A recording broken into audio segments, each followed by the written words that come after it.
आदाब, नमस्कार, सत श्री अकाल, गुड इवनिंग, जय हिंद, वंदे मातरम। मैं घनश्याम सिंह तोमर एक बार फिर से चंबल क्राइम स्टोरी के इस एपिसोड में आप तमाम लोगों का स्वागत करता हूं। उम्मीद करता हूं पूरी फैमिली अच्छी होगी, अपना ख्याल रख रही होगी, अपना ये कहानियों का सिलसिला जारी है।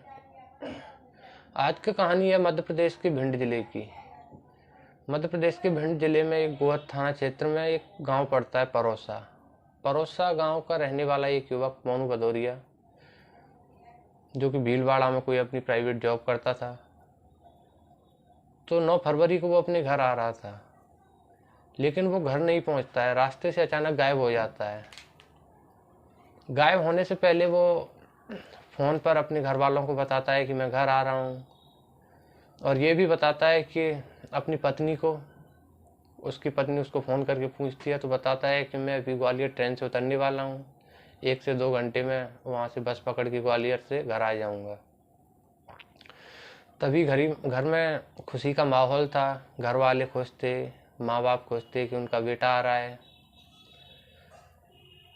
तो तभी वक्त गुजरता है तो मोनू भदौरिया घर नहीं पहुंचता है।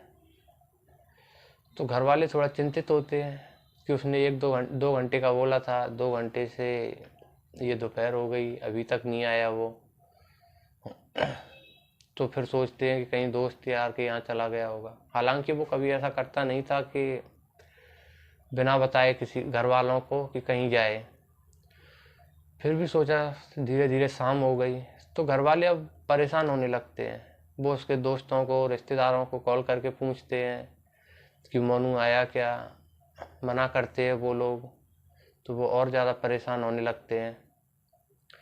फिर उसके बाद कहीं उसका अता पता नहीं लगता है। तो फिर काफ़ी ढूंढने के बाद मोनू के पिता फिर थाने में जाते हैं और उसकी मिसिंग की रिपोर्ट FIR दर्ज करवाते हैं। और वो थाने में जाकर बताते हैं कि उनका बेटा विजयवाड़ा से घर आ रहा था। तो उसने रास्ते में फ़ोन करके बताया कि मैं ग्वालियर उतरने वाला हूँ 2 घंटे बाद, और यहाँ से 2 घंटे बाद बस पकड़ के घर आ जाऊँगा। लेकिन वो घर नहीं पहुँचता है। तो ये बात सुनकर पुलिस भी तुरंत एक्शन में आती है, और वहाँ पे एक ASP थे शैलेंद्र भदौरिया, उनके पास एक केस जाता है। तो ये सब सुनने के बाद वो भी तुरंत मोनू की लास्ट लोकेशन निकलवाते हैं, कंपनी से कांटेक्ट करते हैं। तो लास्ट लोकेशन निकलने के बाद फिर उनको पता चलता है कि मोनू विजयवाड़ा से सुरक्षित ग्वालियर तक आया, ग्वालियर से अपने ज़िले तक, भिंड तक सुरक्षित आया, और वो अपने थाना क्षेत्र में आके कहीं अचानक से गायब हो गया। तो इसके बाद फिर वो ढूंढते हैं उसको, कहीं नहीं मिलता है। उसके रिश्तेदारों को, दोस्तों से पुलिस का जो अपना तरीका है उस तरीके से पूछते हैं, लेकिन मोनू का कहीं अता पता नहीं लगता है। इसी के साथ वो मोनू के माता पिता से भी पूछते हैं, परिवार वालों से पूछते हैं, पत्नी से पूछते हैं, कि माता पिता से पूछते हैं कि तुम्हारी कोई किसी से पुरानी रंजिश हो, किसी से लड़ाई झगड़ा हुआ हो तो वो बताओ, या फिर कोई पुरानी दुश्मनी हो, आपको किसी पर शक हो तो वो बताएं। तो घर वाले, उसके माँ बाप मना कर देते कि ऐसा मुझे किसी पर शक नहीं है, क्योंकि आमतौर पर ये किडनैपिंग वगैरह लोग करते हैं तो इसीलिए करते हैं कि उसके पास फिरौती में उससे पैसे मांगेंगे, और मोनू के घर वालों के पास इतने ज़्यादा पैसे थे नहीं कि वो उसे पैसे दे सकें, तो वो मना कर देते हैं। तभी पुलिस वाले उसकी पत्नी रेखा से पूछताछ करते हैं। तो रेखा से पूछताछ करने के टाइम पुलिस वालों को पूछ रहे थे तो ऐसा लग रहा था कि रेखा का लहजा था कहीं खड़बड़ा रहा था, कि उसको ऐसा लगता है कि रेखा कुछ छिपाने की कोशिश कर रही है। लेकिन इस चीज़ को शैलेंद्र SP थे वहाँ पर, पूछताछ के वक्त वहाँ पे मौजूद थे, तो वो उस चीज़ को भांप लेते हैं। उनको लगता है कहीं ना कहीं कि इस मोनू की गुमशुदगी में रेखा का हाथ है। रेखा को कुछ ऐसा पता है कि जिससे पता चल सके कि वो कहाँ है, उसका कुछ पता लगा सकता है। फिर पुलिस अपने तरीके से उनसे पूछताछ करती है, और रेखा से महिला पुलिस पूछताछ करती है, थोड़ा वो सख्ती से पूछताछ करती है, तो फिर रेखा ज़्यादा कुछ नहीं बोलती, बस एक नाम लेती है। वो नाम लेती है अनुराग चौहान का। ये नाम सुनने के बाद पुलिस वाले पूछते हैं कि अनुराग कौन है, तो वो ज़्यादा फिर कुछ नहीं बताती। फिर अनुराग का नंबर वगैरह ये राधिका देती है, क्योंकि उसके पास था। उसकी लोकेशन वगैरह निकलवाती है, उसका एड्रेस वगैरह लेती है, और फिर जाकर अनुराग को घर से उठा लेती है। अब इन दोनों को आमने सामने बिठाकर पूछताछ की जाती है, तो फिर ये दोनों बताते हैं वो वाकई में हैरान करने वाली बातें थी। ये दोनों, रेखा बताती है पहले कि वो कुछ सालों पहले उसकी शादी मोनू से कर दी गई। शादी से पहले उसका अफेयर अनुराग से था। अनुराग से वो प्यार करती थी, अनुराग से शादी करना चाहती थी, लेकिन घर वालों के डर से, घर वालों की इज्जत के डर से उसने कभी घर वालों को बताया नहीं कि वो उससे प्यार करती है, और जहाँ घर वाले उसकी शादी तय कर देते हैं वहाँ कर लेती है। इसके बाद ये चलता रहता है। 1-2 दिन बाद मोनू से शादी हो जाती है। उसके 1-2 दिन बाद इसके हाथ पे एक टैटू था। मोनू की नज़र इसके हाथ पर जाती है और टैटू पर जाती है।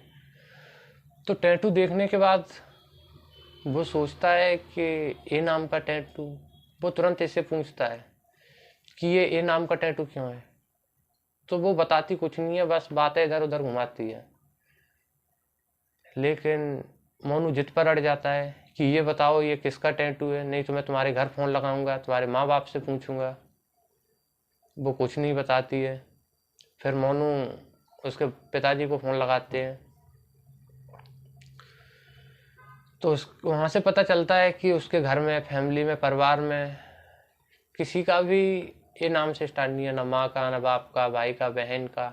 और उसके हिसाब से, मोनू के हिसाब से, अगर उसका नाम, रेखा का नाम होता तो आर होना चाहिए था।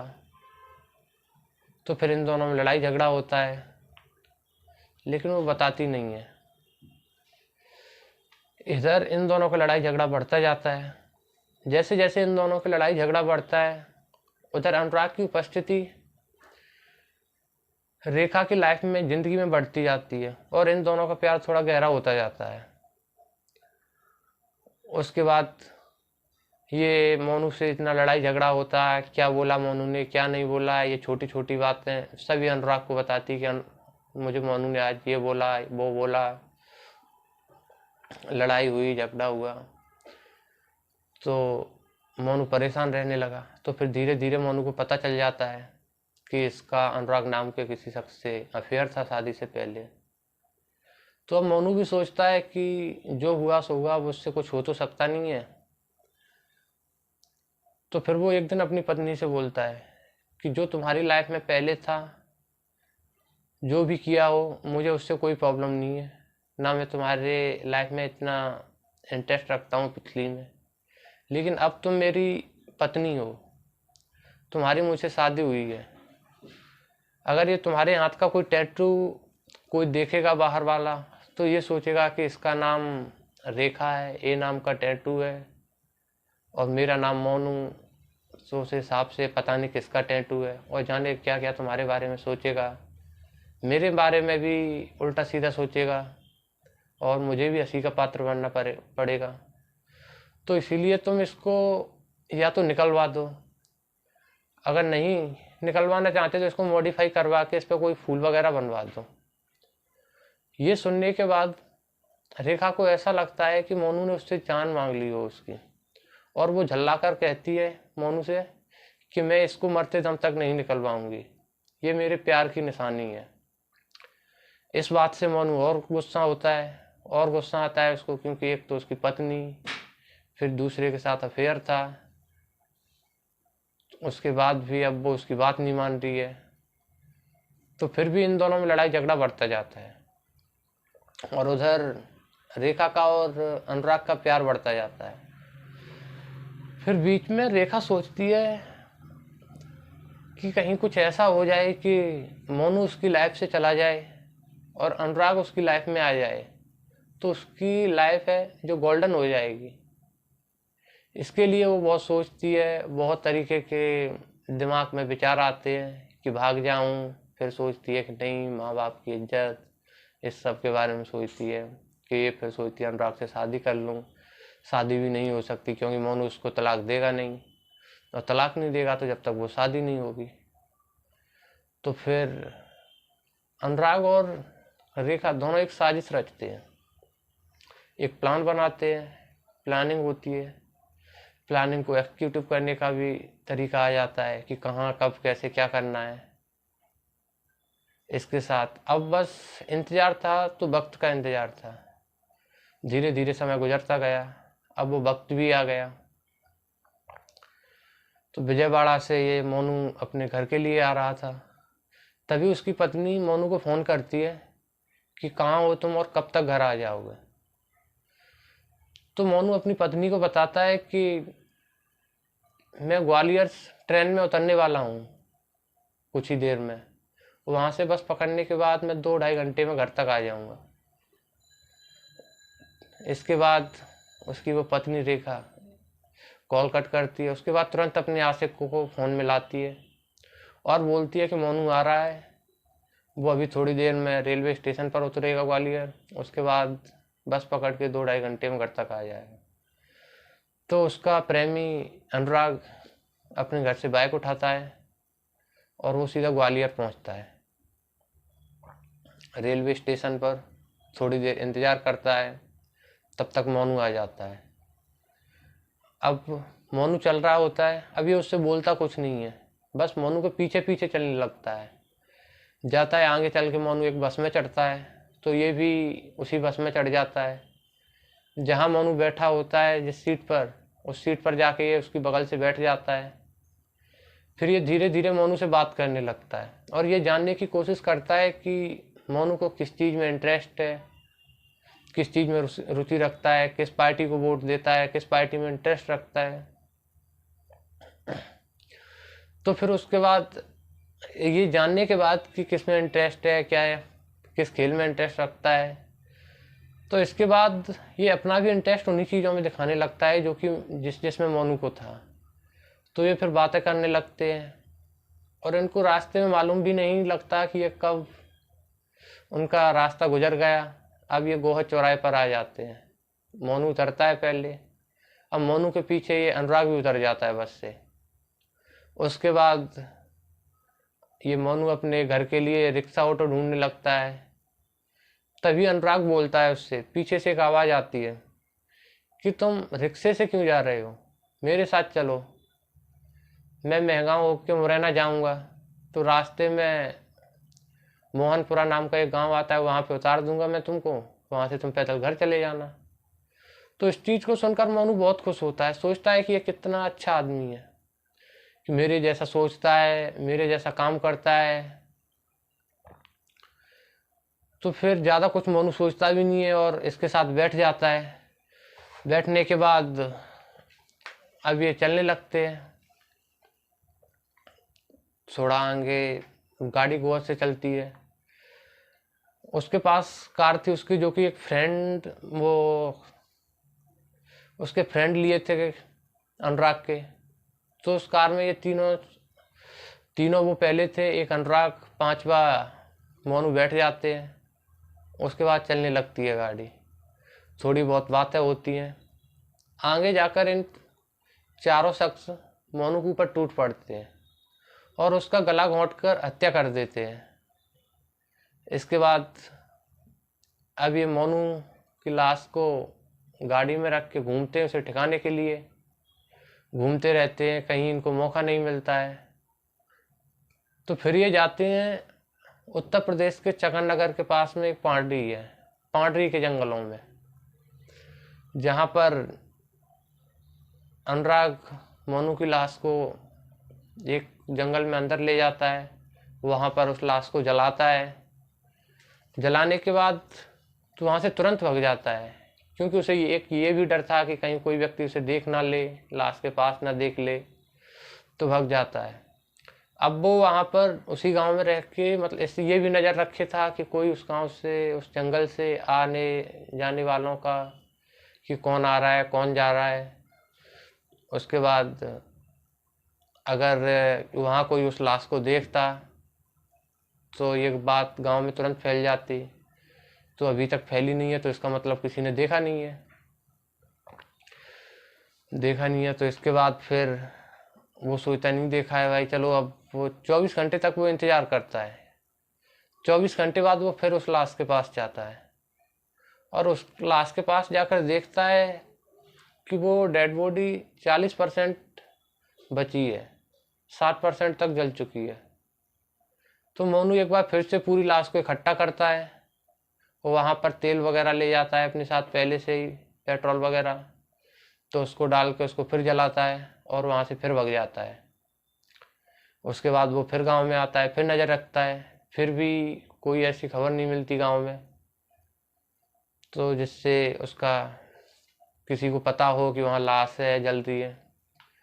तो फिर ये बाद में फिर जाता है ये मोनू की लाश के पास अनुराग, और वहाँ जाकर देखता है लाश को।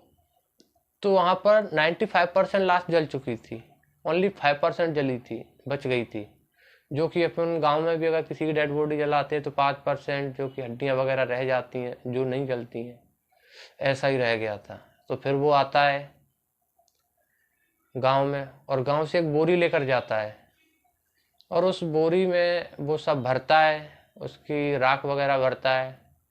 और राख वहीं पास में चकननगर में एक चंबल नदी है, चंबल नदी में जाके बहा देता है। चंबल नदी में बहाने के बाद फिर आता है घर पे। अब वो सोचता है कि मैंने ये काम तो कर दिया भाई, किसी को नहीं पता है इसका। इसके बाद वो आराम से 2-3 दिन तक घर पे रहता है, सोता है। उसके बाद ये पुलिस उसको पकड़ती है। भला हो उसकी पत्नी का जो उसने मुंह खोल दिया, नहीं तो पुलिस को जाने कितनी मशक्कत करनी पड़ती इस केस को सुलझाने के लिए, जाने कितने दिन लगते अगर उसकी मोनू की पत्नी मुंह ना खोलती। तो फिलहाल में इन 4 आरोपियों को गिरफ्तार कर लिया गया है। मोनू की पत्नी को, अनुराग के 2 दोस्तों को, इसमें एक अभी भी फरार है। अब देखो पुलिस उसको पकड़ने के लिए प्रयास कर रही है और चार्जशीट तैयार करेगी। देखते हैं इसमें क्या आगे अपडेट आता है, कोर्ट में जाएगा फैसला, फिर कोर्ट इनको क्या सजा देती है। इसी के साथ इस कहानी को समाप्त करते हैं। अगर आपको ऐसी कहानियाँ पसंद है तो आप हमारे चैनल को सब्सक्राइब कीजिए, इस पर ऐसी कहानियाँ आती रहेंगी। तो मिलते हैं अब अगले एपिसोड में, तब तक के लिए जय हिंद।